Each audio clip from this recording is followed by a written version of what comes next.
All right, sports fans, welcome out to another episode of the Gridiron 64 podcast. We're getting into the playoffs. We're real excited here. We do have a coach from the Coastal Bend area. He's been here before on the Gridiron, and we've asked him to come back to talk a little bit about his team in the playoffs and the expectation. And I'll introduce him here in just a minute, but I do want to introduce my crew. I've got the Big T, Tony Pena, in the house. Big T, how you doing? I'm doing good, man. Just ready to get it going. All right. Then I got the coach, Steve Cantu. Coach, how you doing? Hey, I'm blessed, brother. I'm happy to be here. And then we got the Z-Man, Johnny Zavala. How you doing, Z-Man? Doing good. And of course, I'm your host, Gabriel Trevino. Like I said, we're going to be talking playoffs today, high school playoffs. We get excited. This is what we've been waiting for.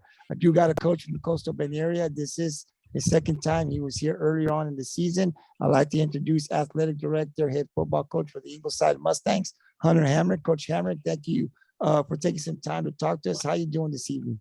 Doing good, man. Thanks for having me again. Yes, sir. So, Coach, we wanted to get you in. We wanted to talk Ingleside Mustangs. I know you're in the playoffs. We talked earlier before we came on camera. The big game you guys had against Sinton. It was a great one. We were paying attention to. We're following you. And the game, it was great. We couldn't be there, obviously, but we heard it was a great game.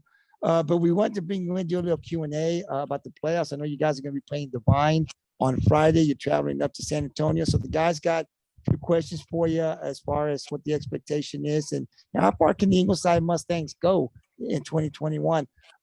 Johnny, I'm going to go ahead and pass it over to you. I know you got some questions for the coach. First of all, congratulations on making the playoffs, Coach. Thanks, John. Appreciate In it. a very, very tough district.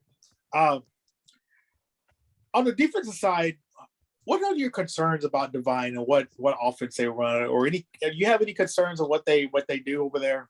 Yeah, they're one of those teams, and we've had a couple of them on the schedule this way that they do what they do. They want to run the football, and there's no concealing it what they do. They've reverted back. My defensive coordinator is actually a Devine native and coached in Devine for 10, 11 years, and they've reverted back to kind of his day and age where it was all power toss and belly G and not a lot of deception, misdirection like a slot T will present them. But I mean, pack everybody in the box and just kind of try to overload you, block you all down, cave everybody down, and just come get you. So anytime you do that and you're just kind of saying, hey, this is what we do, we're going to put more bodies in here than you can manage. Then at that point, it's just kind of a battle of wills, and just who's stronger and who can hold on the longest. And anytime you see that, I mean, I think as a coach, you always just gotta be a little concerned as you're gonna put them in position to stop it, but what if you can't?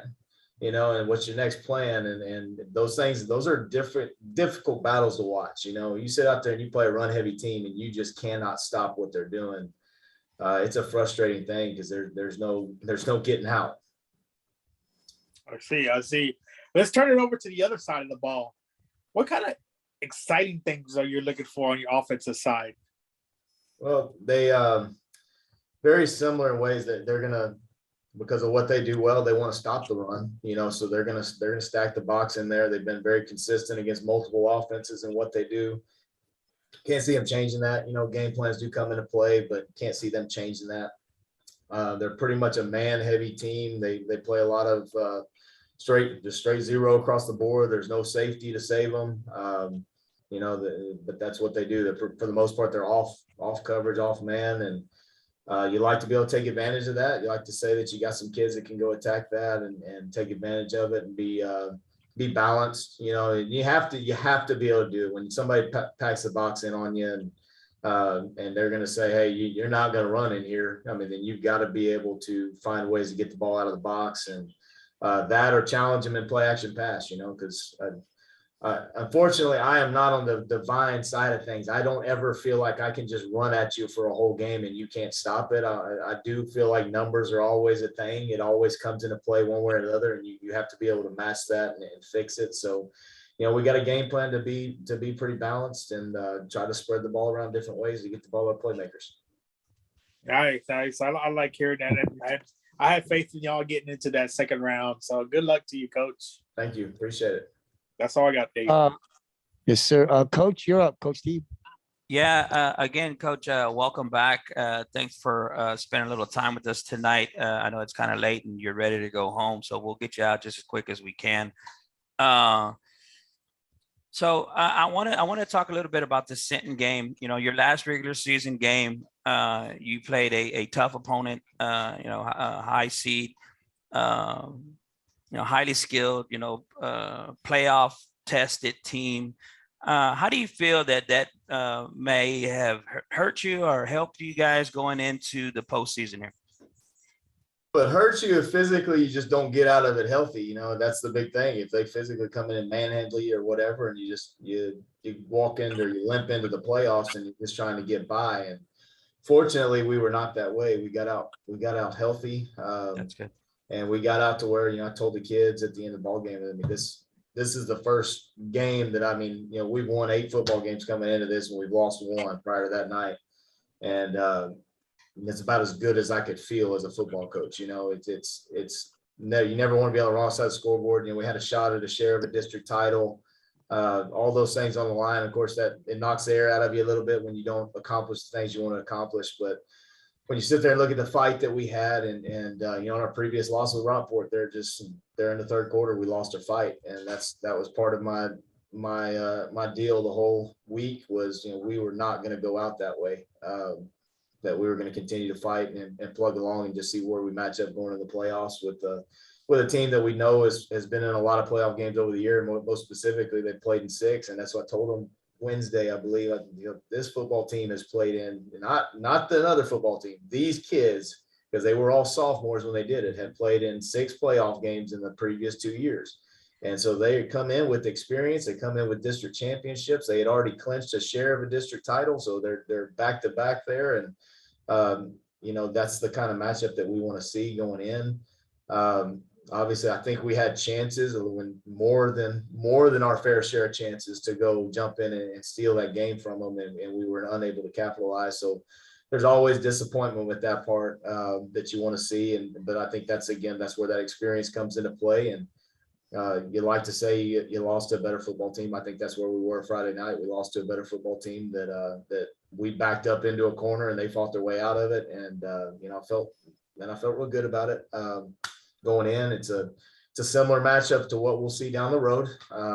Sinton would be way down the road at that point, but similar matchup to what we'll see in our region. And I know Wimberley's a potential second round opponent. Navasota's a potential second round opponent. They're going to be spread football teams. Devine's a pack in the box, but you got multiple styles of play. So helps prepare us for what we could potentially see down the road if we take care of our business.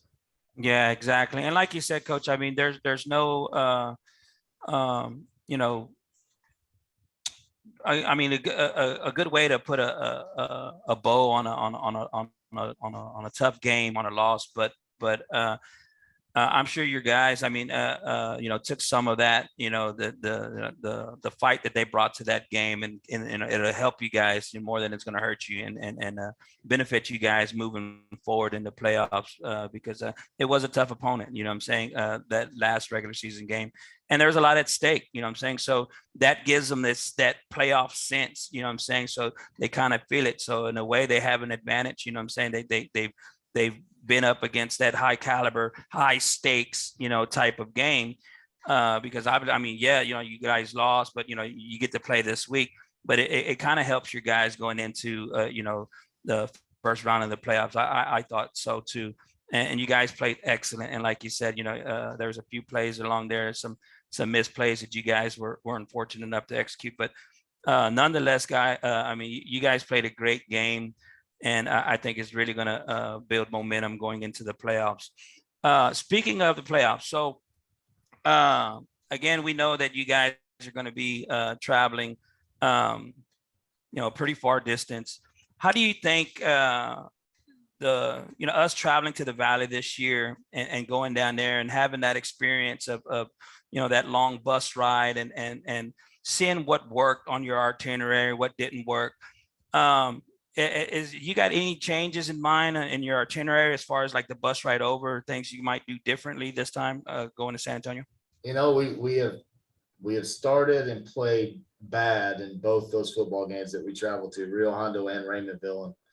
maybe this is really unintelligent on my part, but I haven't even thought about changing. We just kind of do what we do, whether it's a 2.5-hour trip or it's a 30-minute trip. We're going to arrive at the same time. We're going to get there and unload and do everything the same way. And I was listening to a podcast a couple weeks ago where we were talking about charter buses or yellow dogs. No, we yellow dog that sucker down there. There were no charter bus, so it must have been for the fans. Well, I'm the one who introduced that, but I might have misread it. That's exactly what it was. It's a fan charter bus if they could get it going, and anyway, it didn't end up happening. But no, we'll yellow dog it up again, and we'll actually bring an extra one because we got some JV kids going with us to help us with scout team and whatnot, and. No, man, you just kind of this point in the season, you travel one way and you get used to doing it that way, and you just try to find a way to make it successful and make it a habit more than anything. I got you. Yeah.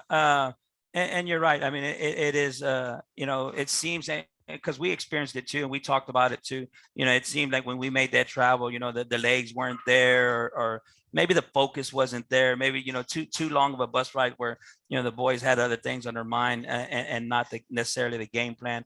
We talk about that all the time this year on the podcast, us traveling. And then of course we're watching and seeing how everybody's doing. So, I mean, there's something to say about it, but I'm sure now, this is going to be your third long trip, right? Did y'all go to the Valley too twice? Yeah. So, so it'll be your third one. So the boys should be acclimated to it and know what to expect. And I'm sure you guys are preaching how important it is to, get up to a good start, when you're on the road like that. Coach, I mean, can we talk a little bit regular season play? Talk about some of your players.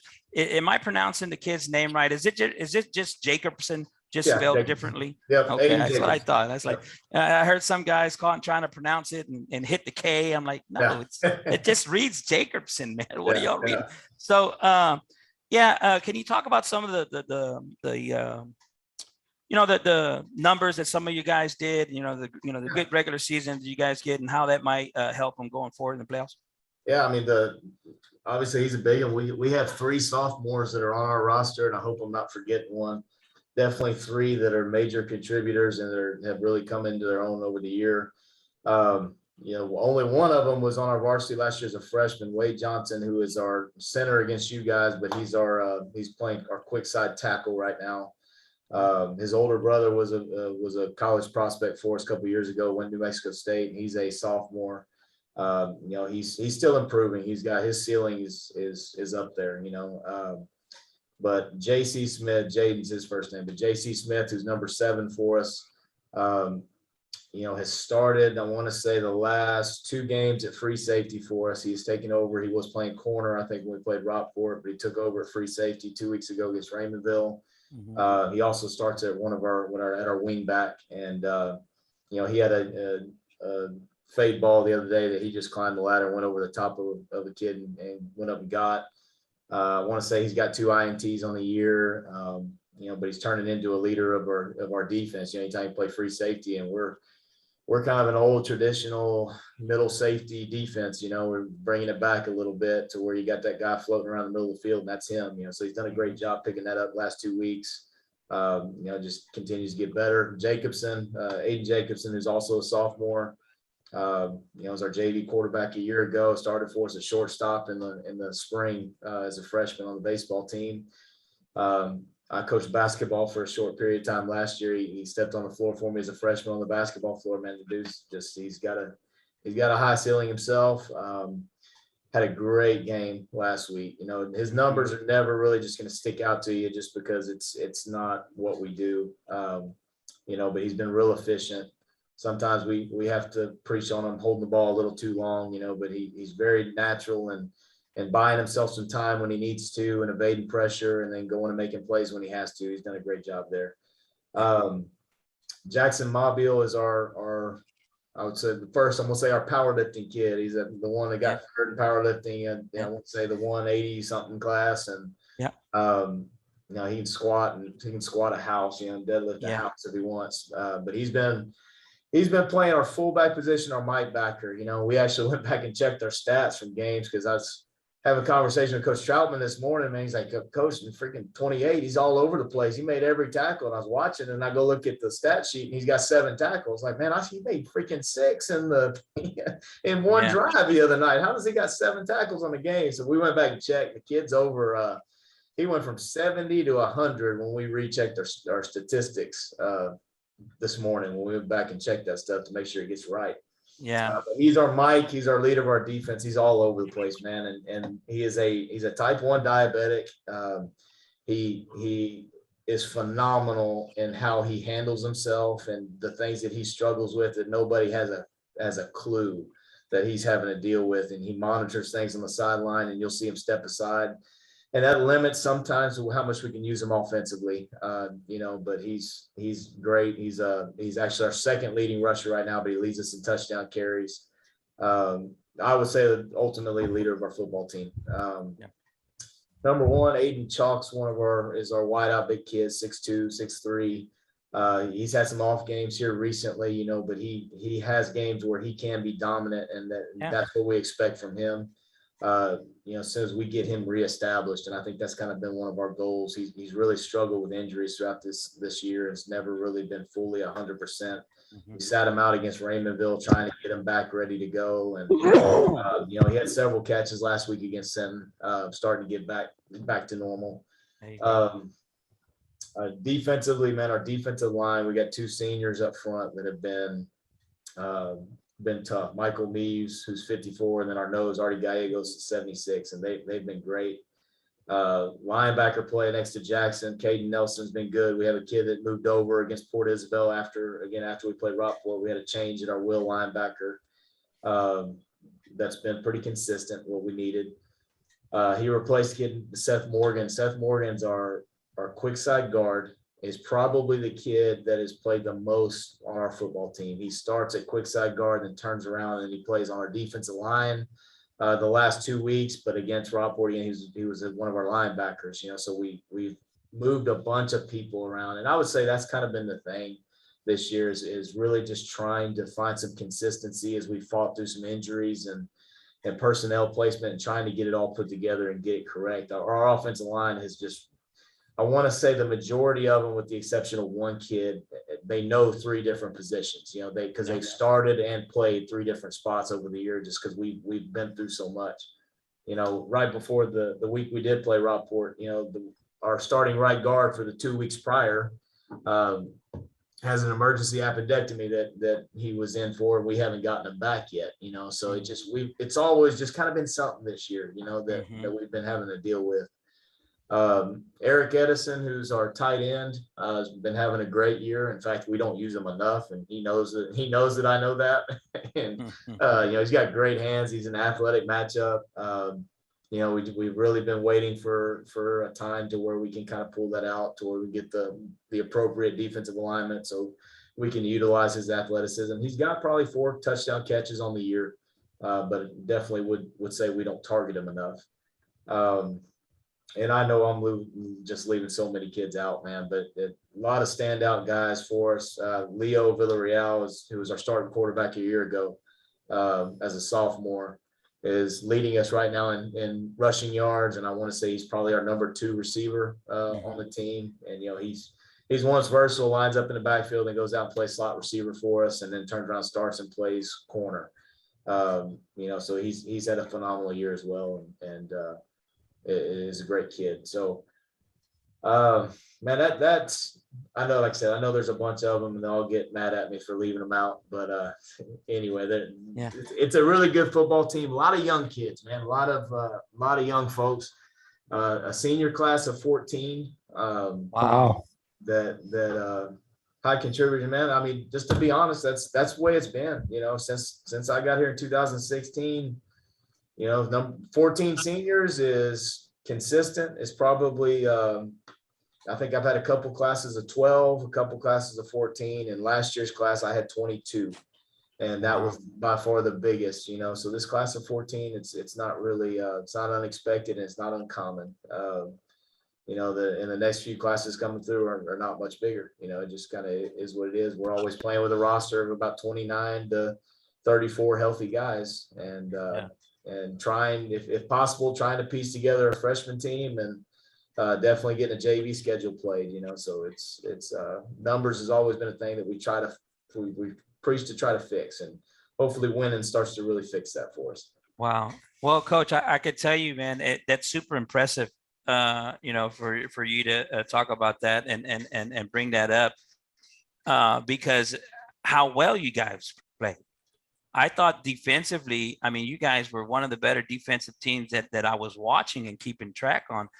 You guys played exceptionally well, and now knowing that you guys were shuffling kids around, dealing with injuries and all the different things that you had going on, it's super impressive to know that. I'm saying I didn't know that was the case, and as a fan, somebody that's watching from outside, they wouldn't know it either. You know what I'm saying? Because you guys, it seems like the next man up mentality, and you guys just continue to chug along and didn't make any excuses.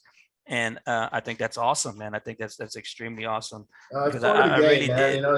It's one of them deals. I think everybody goes through it in their own ways. Some years it's worse than others, but the defensive statistic right now that nobody knows, that nobody keeps track of, is most impressive to me. And I don't like to harp on it because then I feel like I'm jinxing myself, but we have shut out our opponent in the first half, 8 out of 10 ball games. We have kept them off the scoreboard, Sinton included. Yeah.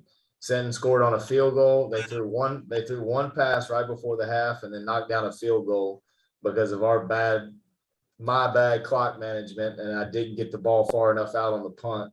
And they threw one pass, got onto our 20, kicked a field goal, and that was the 3 points that they scored with their offense in the first half on us last week. And we, like I said, our defense has done a phenomenal job of game planning, having a great plan going into games. And then the challenge, kind of what you talked about with Sinton, and what do you feel good about? Well, we haven't played a good third quarter because we've never really had to make a lot of adjustments defensively.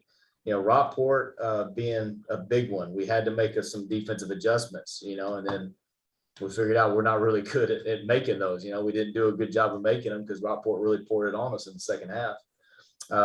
And we were able to go in and make some adjustments this week if necessary, and put those in play in the third quarter and adjust, and that's things that we needed to do going into the playoffs. We like I said, we haven't been challenged in the first half, and our coaching staff needs it just as much as our players need it. We need to be able to go into halftime and say they're hurting us with this, and we gotta stop it. And thought that was a good thing that we dealt with this past week. Yeah, well, that's awesome, and that's an awesome stat. There's a lot of really strong teams that you guys faced, and to be able to say that, there's not many teams in this area that could say that. What I'm saying, being in the tough district and having that great of first half and being able to hold opponents down that great. So congratulations, Coach, on a great season, and I'm wishing you much success in the playoffs. I'm sure your boys would do well, and so we'll be watching, we'll be cheering for you guys, and we hope you guys make a safe trip back and come back with that W, as like we know you can. So I'll talk to you later, and we'll be seeing you soon. Thanks, Coach. Appreciate it. Yes, sir. Big T, you're up. Well, I don't know if Steve left anything on the table. So I would just say I just want to congratulate you on the season that the Ingleside, I would say Sinton Mustangs, Ingleside Mustangs have had this year. I didn't know that your team was that young. I couldn't find a whole lot of stats and stuff online, but you talked a lot about your players and some of the big things that they're doing, and just great job, you and your coaching staff for getting those boys coached up and really competing in this tough district, and just kind of like what Steve said, and I know we talked off camera, but I think it's definitely a benefit to go into a game like Sinton in week 11, right before the playoffs, and really gear up and get ready for the playoffs. So you'll have a chance in week 4 of the playoffs to play them again. You just got to win out. So good luck, you know what I mean, in the playoffs, and safe travels. Thank you. I appreciate it. Coach, Sorry, I'll Tony. say this. I know that we want to definitely get you out. It's late. We started late, but I just want to say, Coach, that whoever gets out of out of this region, they've earned it. I mean, there are some tough teams with Ingleside, Sinton, Rockport, Wimberley, Navarro, Cuero, and then you've got Navasota, Smithville. I mean, it don't get no easy after the first round for anybody. It's going to be tough, and you're going to whoever represents Region 4 has earned it. So, but that's good playoff. You know, here we like it. We've been seeing it. You know, Johnny keeps the stats for us here on the Gridiron. He talks and about teams and matchups and what's coming up to keep the people kind of informed of what's going on and what potentially matchups are happening. And so we're excited because of the competition that's in this region. I mean, it's been a tough district, the traveling and all the stuff we've had to do. So it's going to be exciting, come Thursday and Friday and in the week 2 of the playoffs. But Coach, one thing we've noticed here about your team is I've said this myself. Ingleside's gotten better every year, and we've seen it. From the first time you entered in 16 till now, it's a process where you've gotten better, and I love that defense that you guys got out there in Ingleside. I mean, it's a great defense that I think is only going to get better. Here, of course, we're from Rockford and we love the Pirates, but Sinton Ingleside is definitely somebody that we know is coming. We've been saying on the podcast, these guys are coming. You talked about your team being young. And it's great. I think it's great for the district, whether we'll be in this district next year or not. It's great. And I think you guys have done a great job this year. You're losing 2 games, I think, playing some tough teams. And gradually, if you look at Ingleside, every game, you guys were getting better leading up to that last week with Sinton and the way that game was competitive. So I think for you guys, it's great. We look forward here on the Gridiron to having you guys win that first round. And second round is going to be tough for a lot of us, but it's great. And so we want to wish you luck. Friday night, we definitely, like Steve said, it's kind of a long trip for us to go down in San Antonio. But hey, round 2, you never know where we're at, Coach. And if we're down in that area and you're down that area and the games are opposite, we might just be sitting there following Ingleside to see what you guys do. But I think you guys are going to have a good first round, and we're looking forward to Ingleside making it to the second round with Rockport and Sinton and Port Isabel as well, Coach. So thank you for spending some time. And like I said, we also, Coach, we want to bring you back. One season is for the coaches that have come on the Gridiron. We want to take about a month off and then bring you back, put some closure to the season. And talk about what's coming up for Ingleside. And also, Coach, I wanted to say here, we've got another podcast called GT Sports Unlimited, where we follow Coastal Bend basketball, softball, baseball. So we'll be calling you back to see if we can get interviews with some of your baseball coach, your basketball coach. Obviously, basketball is next. See if we can get in contact with the coach and some of your players. We want to keep Ingleside involved with GT Sports Unlimited. So we'll definitely be calling you back as the year progresses. But Coach, before we call it a night, we want to give you the last word. Anything you want to add before we let you go? No, I've been rambling, guys. Thank y'all for having me. It's a late night though, but thanks for having me back, and appreciate everything you guys are doing. Absolutely, Coach. And once again, good luck on Friday. The Gridiron definitely backing you guys up. We want to see you get that win and get into that second round.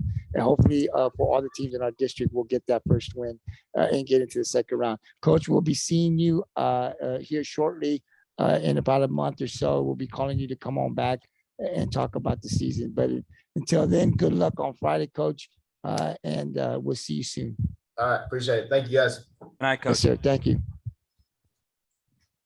That was Coach Hunter Hamrick, the head coach of the Ingleside Mustangs. Hey guys, let me tell you, Ingleside. We talk a lot about them, and they're coming, man. It's scary. You guys talked about the defense. I think that's one of the better defense in our district. We saw a lot of, and Coach Hamrick kind of talked about, getting beat that third quarter, and I think it's something they're going to fix. But what I didn't know, guys, was how young that team was. With 14 seniors on that roster leaving, most of those players, a big percentage of those players will be back for Coach Hamrick. He talked about the 3 sophomores that he has and how they contributed. Wherever we end up in the realignment, Ingleside is going to be a competitive next year again. This team's coming, guys.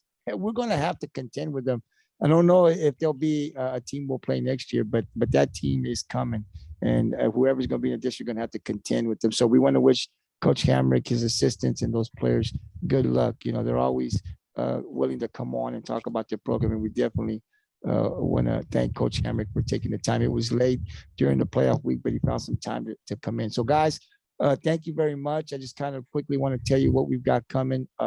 That I'm going to try to upload this video here tonight to get the interviews out. They usually don't take that long because they're not 2.5 hours or so. But tomorrow we'll be on.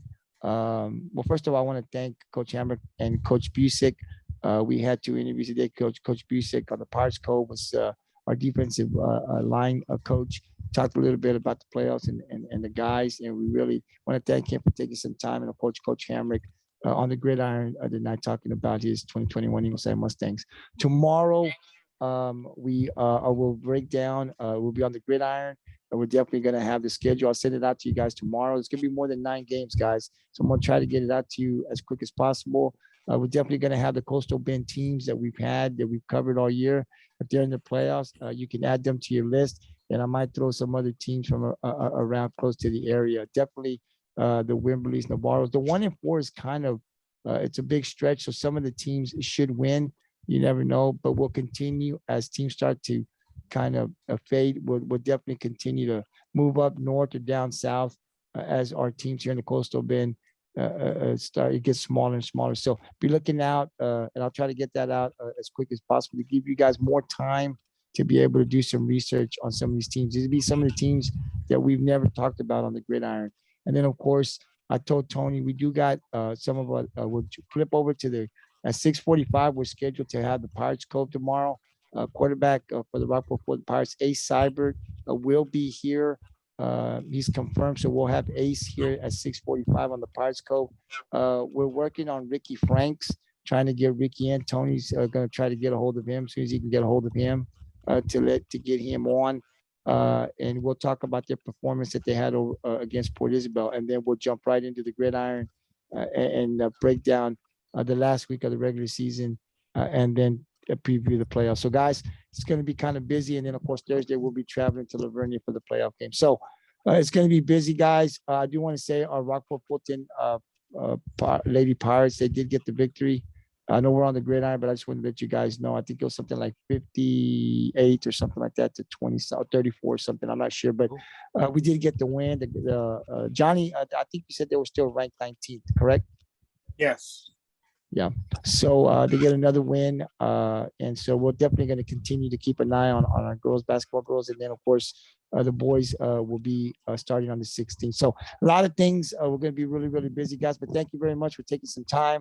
We'll get some rest, guys, and then we'll be on. If you guys can come on at 6:30 tomorrow, because Ace is due, and I think Ricky Franks will be here at 6:45, and then we'll hit the gridiron. So Pirates Cove tomorrow, gridiron. So until then, guys, thank you very much. Be looking out for this interview with Hamrick, Busick today, and of course yesterday's podcast as well. So until I see you guys tomorrow, man, peace out.